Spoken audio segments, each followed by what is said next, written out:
Estamos iniciando mais um programa Questão de Ordem. Esse programa é desenvolvido através de um projeto de extensão do curso de Direito e produzido pelo Núcleo de Produção Audiovisual, ambos da Universidade Luterana do Brasil. Contamos na produção com a professora Vera Mendes, coordenadora do Núcleo de Produção Audiovisual da UBRA, e na técnica com Luiz Carlos Vasques, operador de áudio, Marco Antônio Nunes, diretor de imagens, João Henrique Matos e Wagner Canali, cinegrafistas, Aldrin Botega, fotógrafo, e José Marçal na assessoria técnica. O Questão de Ordem de hoje vai tratar dos acordos e convenções coletivas de trabalho. Temos a honra de receber em nossos estúdios o professor Paulo César Steffen. Ele é mestre em Direito, advogado e leciona Direito e Processo do Trabalho no curso de Direito aqui no campus de Canoas. No primeiro bloco do programa de hoje, vamos esclarecer as bases e finalidades dos sindicatos, sobre as fontes do direito do trabalho, bem como as convenções coletivas de trabalho. Professor Steffen, o senhor poderia explicar quais as bases e também finalidades do sindicato no contexto legal brasileiro? Perfeito. Caro professor, o Brasil adotou no seu texto constitucional aí a Convenção 98 da OIT, e ela trata justamente da liberdade sindical. E nós temos dentro do texto constitucional, a partir do artigo 8º da Constituição Federal, portanto, nós temos aí consagrados tanto o princípio da liberdade, ou seja, significa que todo e qualquer trabalhador tem a plena liberdade de associar-se ou não ao ente sindical da sua categoria.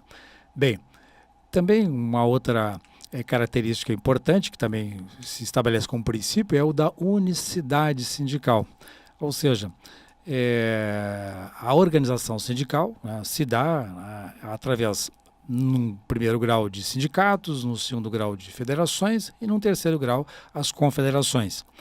E a base territorial mínima que tem a ver justamente com a unicidade sindical, é a que corresponde a de pelo menos a extensão de um município de algum estado da federação. Daí, então, o princípio da unicidade sindical. Você não poderia ter mais de um sindicato estabelecido no âmbito territorial de um mesmo município. Então, esse é o princípio da unicidade. E a liberdade, justamente, é o corolário. Me permita, professor, perdão, diga. O sindicato daquela categoria. Exatamente. Nós temos a divisão dos sindicatos aí, em categoria profissional, ou seja, sindicato de trabalhadores, e sindicato de categoria econômica, portanto, aqueles que são vinculados a atividades econômicas, enfim, o que é conhecido aí como sindicato de categoria patronal. É isso. O senhor poderia dar alguns exemplos de sindicatos patronais, sindicatos dos trabalhadores? Assim, na medida em que a atividade econômica é que define o enquadramento da categoria, então nós temos aí atividades que podem estar vinculadas ao setor de comércio, ao setor de indústria, e dentro das diversas modalidades, de indústria, comércio, enfim, serviços. Então ela se dá sempre dessa forma. Perfeito. Professor Steffen, quais são as fontes do direito do trabalho? Bom, além da lei, basicamente a lei, aí, nós temos decretos, nós temos aí normas regulamentadoras, e também, e aqui o destaque realmente em face do tema, são os acordos e convenções coletivas, que também constituem-se em fontes do direito. E claro, o Brasil não tem, digamos assim, aquela cultura como países como aqui o vizinho Uruguai, como os Estados Unidos, enfim, em que as normas coletivas, ou seja, o direito coletivo é que dita as regras nas relações de trabalho. Então nós temos, historicamente, uma forte intervenção estatal, na medida em que a nossa legislação ela consolidou-se aí dentro de um período ditatorial, enfim, com cópia da Carta de Lavoro, embora as modificações que houveram ao longo dos anos.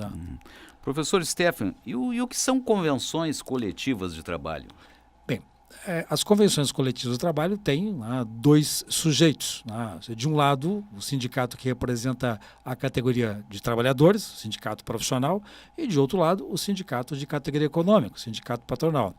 Esse processo se dá através de um convite, em que um sindicato, a partir da realização de uma Assembleia Geral, convocada mediante edital, cumprindo finalidades legais e também estatutárias, discute e chega à conclusão quanto à elaboração de uma pauta de reivindicações. Essa pauta de reivindicações ela é protocolada no sindicato de categoria econômica correspondente. E aí se dá o start, o início de uma série de reuniões negociais. Por exemplo, um exemplo de pleitos da categoria dos trabalhadores. Um exemplo.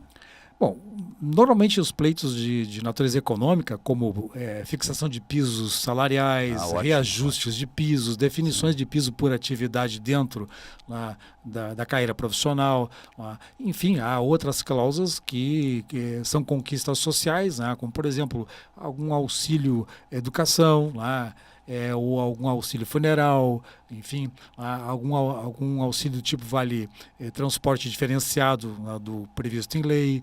Enfim, há uma série de conquistas que podem ser objeto de negociação, o que seriam, digamos, acréscimos àquilo que a legislação ordinária dispõe, como garantia do direito individual. Isto é, se trata de uma negociação que vai conceder maiores benefícios ao trabalhador, ou seja, é um plus acima daquilo que já está previsto na legislação. Exatamente. Então, esse processo de negociação, que tem idas e vindas, enfim, na medida em que há uma pauta de reivindicações e recebida, também a categoria econômica reúne-se em assembleia para definir, digamos, os limites da negociação, tanto no que se refere às cláusulas econômicas quanto às cláusulas sociais e jurídicas. E a partir daí, então, dependendo da categoria, se ela tem, digamos assim, um poder maior de reivindicação, ela pode até obter maiores conquistas numa mesa de negociação. Perfeito, perfeito. Em matéria de legislação, de normas referentes à tutela do trabalho, se nós pudéssemos elencá-las, nós colocaríamos, então, as normas da OIT num patamar internacional, abaixo a Constituição, e aí... Exato. E depois a legislação ordinária, ou seja, a matéria trabalhista, ou seja, aquilo que refere às relações trabalhistas, tanto direito individual quanto coletivo, são de competência exclusiva do Congresso Nacional, mediante a legislação ordinária. Excepcionalmente, pode alguns estados aí, legislar em matéria. O exemplo pontual são, digamos, aqueles valores estabelecidos a título de piso regional de salário. Então, é a única hipótese em que os estados podem legislar. Fora aí, só essa o Congresso Nacional. Pela qual os estados têm pisos diferenciados. Sim, exatamente. O piso no Rio Grande do Sul é um valor, o piso em São Paulo é outro. Sim, e pode haver mais de um valor. Perfeitamente, perfeitamente. Muito bem, nós vamos fazer um pequeno intervalo e no próximo bloco daremos continuidade ao exame dos acordos e convenções coletivas de trabalho. Nós já voltamos.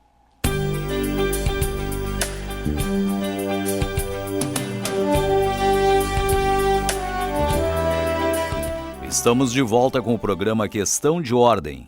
Hoje, tratando dos acordos e convenções coletivas do trabalho. Nosso entrevistado é o professor Paulo César Steffen. Nesse segundo bloco, iremos tratar dos acordos coletivos de trabalho, da diferença entre acordo coletivo e convenção coletiva de trabalho e sobre o prazo de vigência da convenção coletiva de trabalho. Professor Steffen, o que são acordos coletivos de trabalho e qual a diferença entre convenção coletiva de trabalho? Perfeito. Os acordos coletivos, trata-se de uma faculdade legal, de os sindicatos celebrarem com uma ou mais empresas do mesmo segmento de atividade econômica um conjunto de normas, tal como na convenção se tem os sujeitos sindicatos negociando e convencionando um conjunto de regras, de normas, enfim, e que irão se aplicar aí no âmbito do direito individual de todos os trabalhadores integrantes da categoria. No acordo, nós já temos uma limitação deste alcance. Por quê? O acordo coletivo pressupõe, inicialmente, o sindicato de categoria profissional, de trabalhadores, representando essa categoria, na negociação direta com a empresa, e que poderá também envolver mais de uma empresa, desde que do mesmo segmento da atividade econômica. E o processo de negociação é similar ao da convenção, só que o resultado é um acordo coletivo, quando houver o consenso e se chegar a um final, e essas regras passarão a vigorar como regra, a ser respeitada por ambos os sujeitos. Professor, a título de esclarecimento para os nossos ouvintes, a convenção ela tem maior abrangência do que o acordo? Sim, na medida em que são os sindicatos de categoria profissional e de categoria econômica que estão negociando e que, ao final, também chegando a um consenso, estabelecem um conjunto de regras que são conhecidas como cláusulas convencionais, e estas, então, terão a abrangência e aplicação num espectro lato sensu, mais amplo do que o acordo. E a força cogente, essas obrigações que são assumidas, elas têm força cogente, e inclusive podem ser objeto de execução. E nesse patamar aí, são chamadas ações de cumprimento, em que poderá o sindicato de categoria profissional, enfim, na medida em que haja o desrespeito a algum clausulamento, seja de acordo ou de convenção coletiva, ele poderá aí, na condição de substituto processual do trabalhador ou de um grupo de trabalhadores, postular perante a Justiça do Trabalho a ação de cumprimento, que seria, então, obtendo a tutela judicial no sentido de forçar, de obrigar aquela ou aquelas empresas a cumprir determinado clausulamento que tenha sido ajustado. Chama-se ação de cumprimento. E o que é o substituto processual? O substituto processual é quando a parte é substituída pelo sindicato. Então, nós temos essa característica dentro do ramo do direito processual do trabalho, em que os sindicatos poderão substituir e postular em nome próprio, ou seja, o autor de uma ação perante o judiciário laboral é o sindicato. Só que ele estará a postular direito de outrem, ou seja, dos integrantes da categoria que ele representa. Então, o direito postulado não é o direito do sindicato, ele apenas representa a categoria na ação, substituindo processualmente a categoria.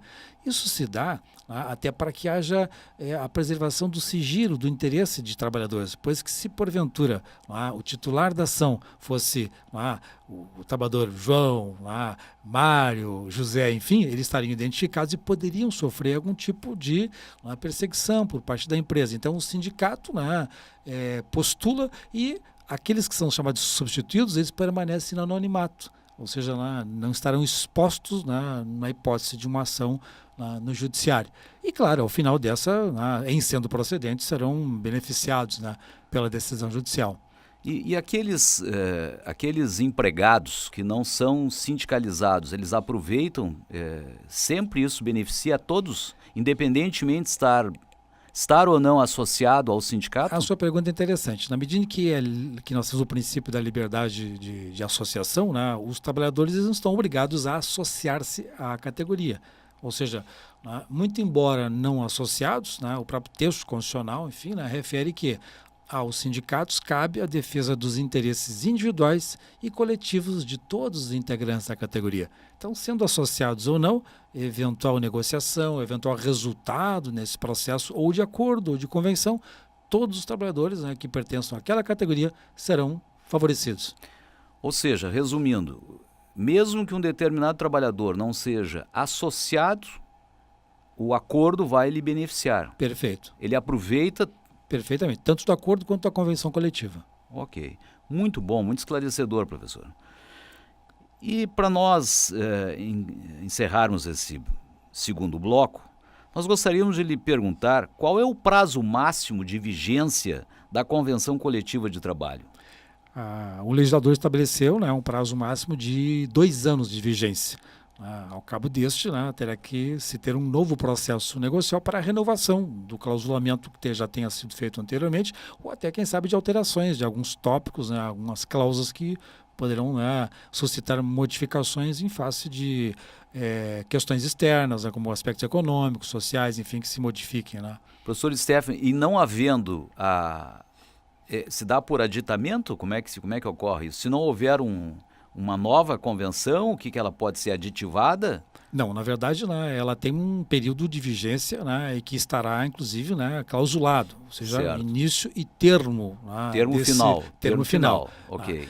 E o próprio legislador estabeleceu que antes do término de vigência de uma norma coletiva, 60 dias antes, deve-se ter o início de um novo processo negocial para a renovação desse clausulamento, ou quem sabe, E se não houver nesse interregno uma nova negociação, aquele dispositivo ele perde a sua eficácia. Perde a eficácia, enfim. Ou seja, aquela vantagem que eventualmente foi concedida, ela deixa de ser aplicada ao trabalhador até que se faça uma nova negociação. Atualmente esse é o entendimento. Exato, porque houveram modificações na legislação, em face da Lei 13.467 de 2017, chamada Reforma Trabalhista, Perfeitamente. E que, eu diria assim, minimizou um princípio que dizia respeito aí, à ultraatividade das normas coletivas. Perfeito. Nós vamos fazer um novo intervalo e no próximo bloco daremos continuidade ao exame dos acordos e convenções coletivas de trabalho. Nós já voltamos.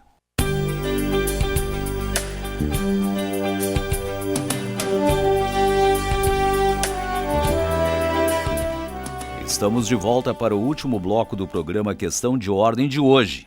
Neste bloco examinaremos com o professor Paulo César Stephen o princípio da ultratividade da norma coletiva, o princípio da prevalência do negociado sobre o legislado e, finalmente, enfrentaremos as modificações no âmbito das convenções coletivas introduzidas pela Reforma Trabalhista.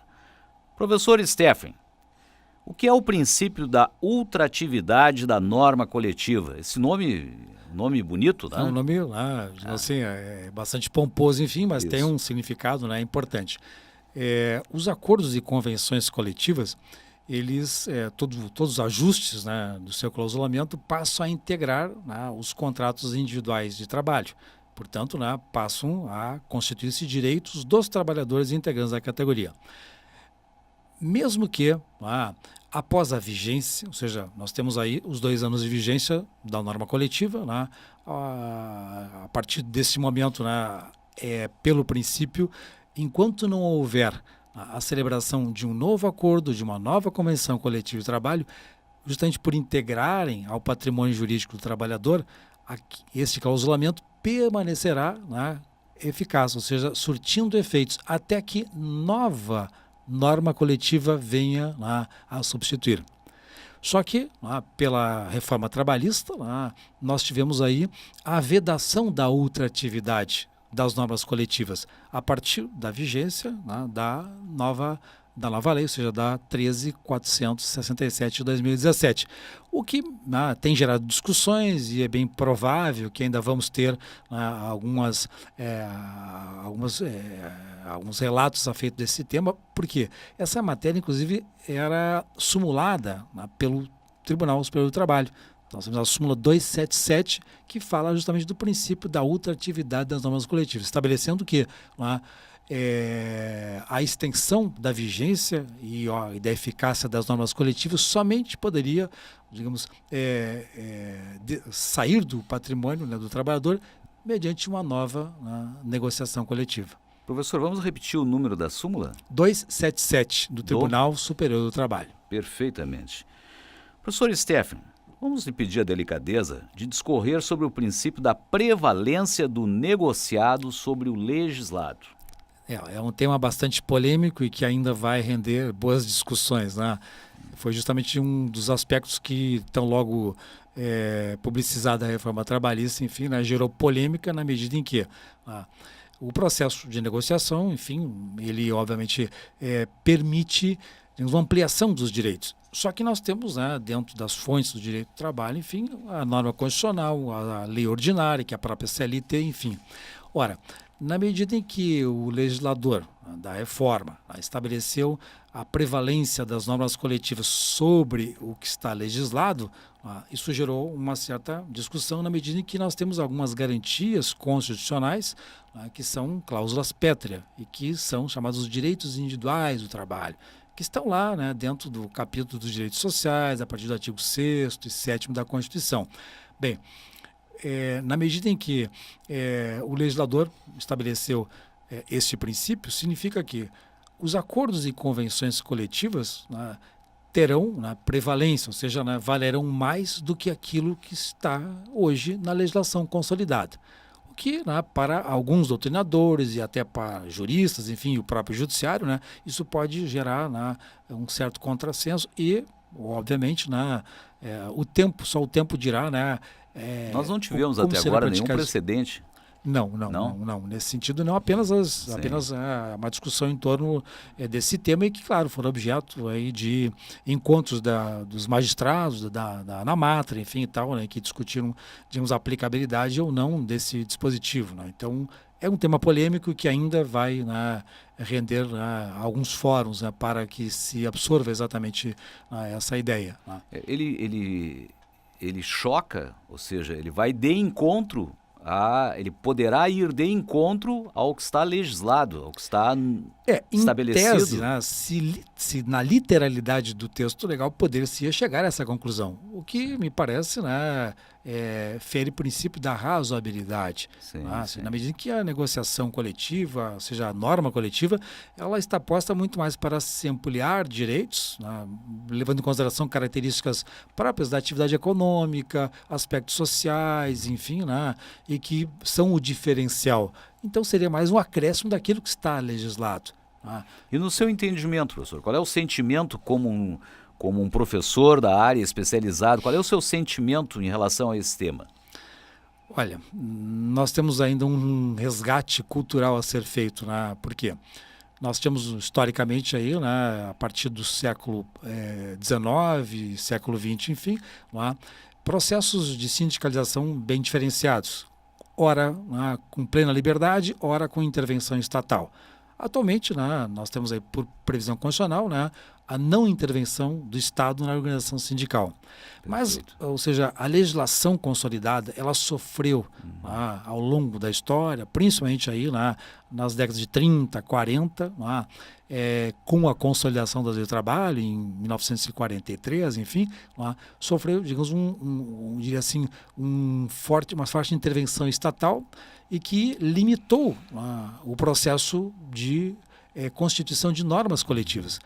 Claro que a Constituição Democrática de 46, 1946 também resgatou princípios que poderiam reconhecer e validar os acordos e convenções. Depois, as emendas constitucionais que ocorreram na sequência histórica, até que nós chegamos à Constituição de 1988, que estabeleceu plenamente o reconhecimento dos acordos e convenções coletivos do trabalho. Ora, a partir dessa análise constitucional, eu imagino que nós teremos ainda que trabalhar muito em termos de divulgação, em termos de convencimento do trabalhador de que o sindicato existe para reunir interesses individuais e coletivos da categoria sem qualquer bandeira partidária. Ou seja, o interesse é o desenvolvimento de um conjunto de regras, de normas que visam aí aperfeiçoar, apaziguar as relações de trabalho. Por isso, o direito coletivo, quem sabe, é um futuro que nós possamos almejar aí, mas ainda haverão décadas de educação pela frente. Correto. Professor Stefano, para nós nos encaminharmos para o encerramento dessa entrevista, nós vamos indagar quais foram as principais modificações introduzidas pela reforma trabalhista, isto é, pela Lei 13.467 do ano passado, ano de 2017. E, evidentemente, com foco no âmbito das convenções coletivas.